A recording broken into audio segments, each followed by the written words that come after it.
Okay, guys, ready? Yep. Ready? Okay. Welcome to another session of Blue Island 101. My name is Randy Heuser. Also with me is Tom Hawley and Bill Farrenwald. Today we'll be discussing the revenue sources of the city of Blue Island. Now, as usual, we're monitoring YouTube comments and Zoom chat. So if you have any questions during the session, please feel free to type away and we will do our best to answer your questions during the session. We invite your comments.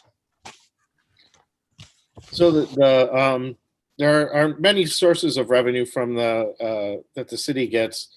Most people probably think that the vast majority of it comes from real estate taxes. If you look closely at your real estate tax bill, only about 10% of your total bill comes to the city of Blue Island. Most of the rest of it goes to schools and the park district and stuff like that. So while the bills do go up every year and our portion does go up slightly every year, the schools and other activities that you pay for in your property tax bill go up as well, if not more. So every year, there's a couple different funds that we look at and where the revenues come in. And so we have the general fund, which is basically our operating fund. That's where all the money that we can use for day-to-day operations, salaries, and stuff like that for different to run the city for the most part come out of. There's a couple other little things like some of the salaries get taken out of the water fund because people work in the water department. Of course, the golf course has its own kind of fund where the money goes in and out of. There's also a business district, which is the extra 1% tax that we are charging to hopefully do some major facelifts on Western Avenue. That amount is about $663,000 in this last year, 2019 actually, and we're hoping that that will continue to grow. 2020, of course, was unusual and not a good year, so it may or may not meet that, but hopefully that'll continue to grow. Golf course is about $100,000, or almost $1 million, I should say. And the water fund is 6.4 million. Now that sounds like a lot of money, and I know there's a lot of stuff about people upset about water rates going up, but you have to remember we buy our water through the city of Chicago, and they raise our rates every year like clockwork on June 1st or July 1st. What is it, Randy? It's July. July 1st. Yeah. So what had happened for a long time is that those increases were never really passed on to residents. So we did catch up with that a little bit, and now we're passing those increases on every year because we couldn't sustain not passing it on. Right. It just got to be too much. And So those- that those funds go towards salaries and things like buying the water. What percentage of that money do you think goes out and pays for the water from Chicago? At least half. And the other thing about that is, as we start to fix our streets, we have sewer work that has to be done underneath. We have to have little reserves built up for those repairs. Yes, I think next week we're talking about expenses and Yes, streets. yes. Big topic on that conversation, I'm sure. There So, the water sorry. fund. I said there are expenses attached to the water fund. So $6 million sounds like a lot of money, and it is, but we also need to spend a lot of money. Right. Correct. So on the general fund revenues, that's about half of the total revenues that come into the city. There you'll see down there's also some money that comes in specifically earmarked for police pension funds and the fire pension funds. And that money is earmarked and does not come. It kind of is a wash. It comes into the city, goes directly to the police and fire pension funds. That is for 2019. It was $1.9 million for the police fund and $1.4 million for the fire fund. So it's quite a large chunk of money. We're also very, very far behind on that, and we're going to try and make some headway on that in the years to come, but it's a deep hole. Another small amount that comes in is from motor fuel tax. That's a tax on our share of the gas tax. Was that correct? I believe, yes. Right. So, so those are pretty much, and then we have our TIF funds, and TIFs are a whole animal amongst themselves and very complicated, and how the money gets calculated as far as what comes in and what TIF. So in the general fund, we have our main amounts are from from property taxes, about 3.3 million of our total $15.2 million that comes into the general fund. So as you can see, that's only a small portion of what we get. Sales tax is 1.3 million. Other government sources is 3.75 million. And that includes things like road and bridge taxes, highway fund, property replacement tax, which is personal property replacement tax, which is kind of from sales tax or from your income tax. That's a complicated thing too.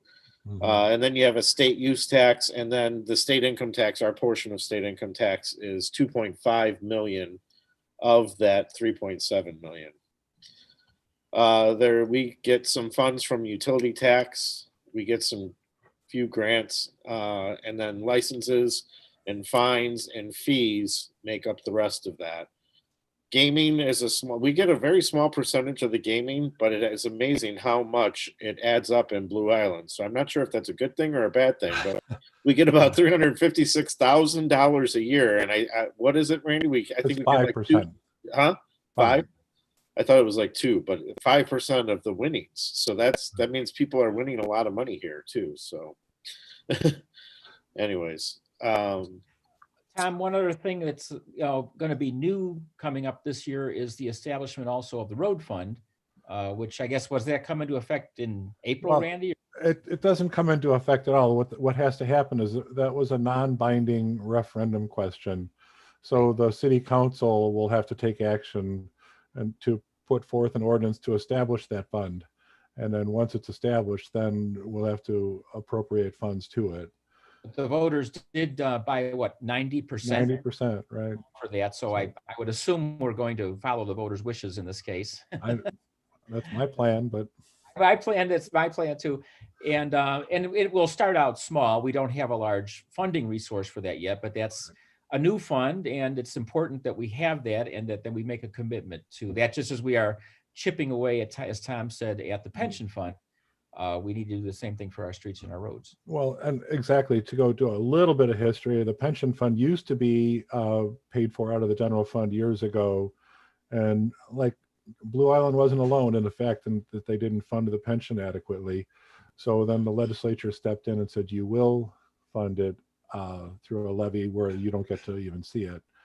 And that's a good thing. We're starting to actually get some money in there. And the road fund, the perfect example is what happened last year. We had the city council did appropriate to do a road, and they were going to do in 2019. They were going to do Francisco and Edison. They ran into a little bit of a problem. They had to push that project forward to 2020.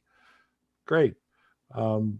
If a road fund was established, or in the future when it is, that money that was appropriated in 2019 for the road fund, even though it hadn't been completed, would still be there to complete that project, as well as the current year appropriation. So, that money from 2019 just got absorbed into operations, and that's exactly why we need to have the road fund set up. And it's just good. It's just good practice when we start to, that's what makes most not-for-profits, that's why most not-for-profits in like the city have fund accounting, so you can put money set aside for the fund to be only used for those projects. Exactly. So that's like the business development district is a fund. And that is the advantage of setting up a fund, so it can accumulate cash and then it's there when it's time to be used. And it can't be moved and used for, it's generally speaking, it can't be moved and used for general operating expenses. Right. Legitimate expenses, absolutely. You know, next week we're gonna talk about expenses but like you hear when they transfer funds every month, or excuse me, every city council meeting, it's because all the bills are paid out of one account, and then they transfer authorized or approved expenses, that water expenses from water to operating, golf, you know, those. So anyway, we'll be talking about that next week. But yeah, the government accounting is pretty complex, and you know, it's hard to believe that the city of Blue Island sees so much money, but a lot of it is just comes from other sources that are just it's amazing when you look at it. And I think that, you know, an interesting thing this year, of course, and kind of beyond interesting, is the effect that the pandemic has had on a lot of things, including, of course, our budget. It looks, you know, from what I think what we're seeing so far is, for various reasons, Blue Island probably isn't hit as badly as maybe some other towns because of our commercial mix, mostly. So we know we will suffer some revenue losses, as you were saying about, you know, the retail and so forth. But it hasn't hurt us as bad as it could. And you know, long term is a little harder to know, but at least I think we're able. That's one thing that we're probably able to manage okay, although money's tight in any event. But we don't have that challenge that some of the other towns do. Yeah, and I think what we're going to see, our real estate collection rate will go down a little bit. So we're likely to see a hit there. Tom mentioned about the other government sources. I think you're going to see our state income tax go down a little bit.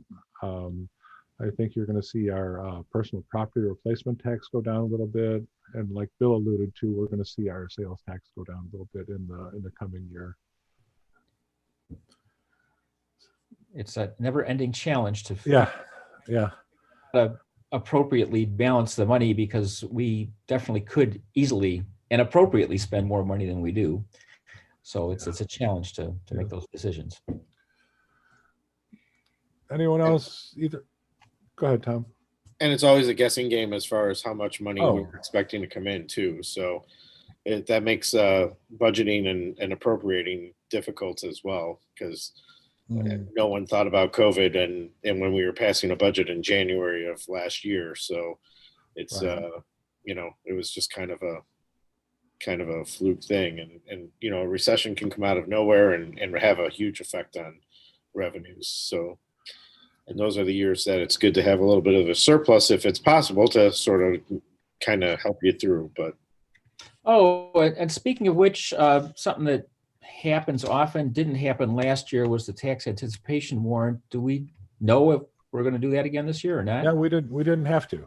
So some of that is through cuts. Some of it is through conservative budget estimates, so that we didn't have to make hard decisions later on in the year. Our previous finance people were real optimistic with the forecasts, and this year I think you know, the council did a great job of keeping those forecasts grounded. So I think that's part of why, you know, we didn't spend money early in the year thinking we were going to be only X number of percent, you know, down. And so we did okay. We did okay this year. And there were some adjustments made through the year too, because of COVID. Right. Okay. Either of you guys have anything else to add? I think you've given us a good overview, Tom. I really appreciate that. You're the CPA in the crowd, so that always somebody who actually knows what this all is about, talking about it, and your support tonight on this event here that we're having. And you know, as you say, we've just gone through the appropriation process for next year, and we'll see what 2021 holds. it almost has to be better than 2020. Yeah. Yeah, I hope so. I can't imagine it being worse. Either. I don't, that's not an option. Yeah.